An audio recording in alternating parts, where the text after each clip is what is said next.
Hey, it's Genevieve with iPIVOT-now. Today, we're going to be talking about your posterior chain and how it relates to posture.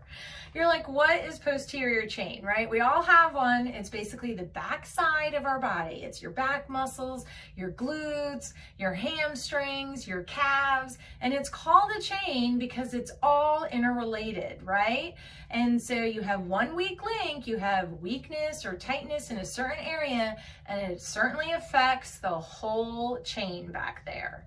So let's think about something that's fairly common, low back pain. I cannot tell you how many cases of low back pain that tight hamstrings are a huge contributing factor to it.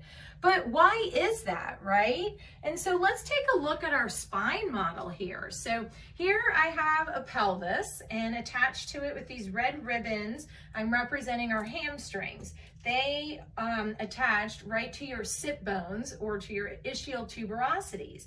And what happens is when your hamstrings are tight, it pulls, there's not enough range of motion so that your pelvis, literally the top part of your pelvis, tilts back with tight hamstrings. So let's take a look at that. So here you are in natural anatomic alignment, and with tight hamstrings, it rotates the top of your pelvis back.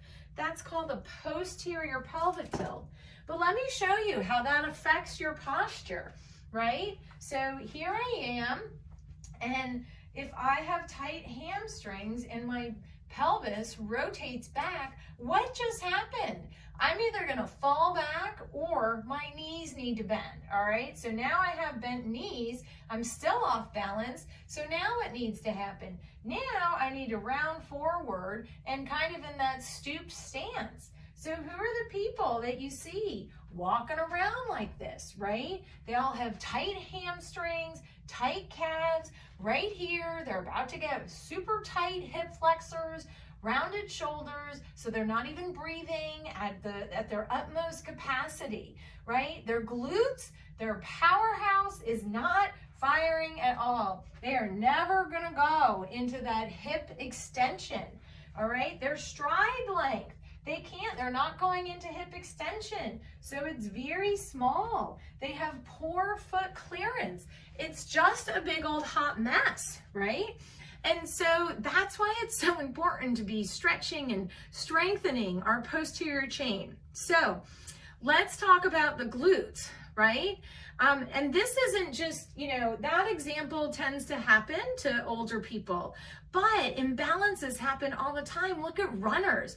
Runners who have an imbalance between their glutes and their quads see quad injuries all the time, right? Glutes are either tight or weak, and so something needs to kick in. Your body's going to compensate, and so the quads tend to be overused, and that's when you start to see overuse injuries in the quads, and then it starts to go down to the knees, right? Again, like it's all interconnected.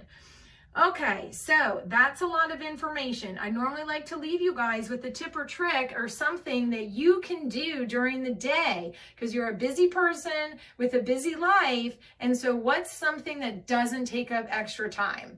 In the future, I can give you a whole bunch of glute exercises, but they're probably going to take extra time.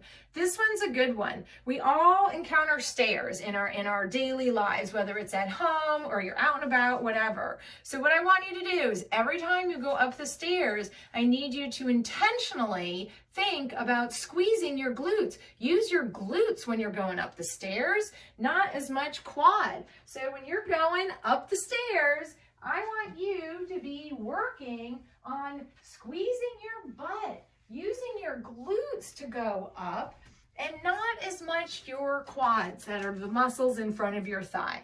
All right, so give it a try. Take charge of your health and well-being. Over and out.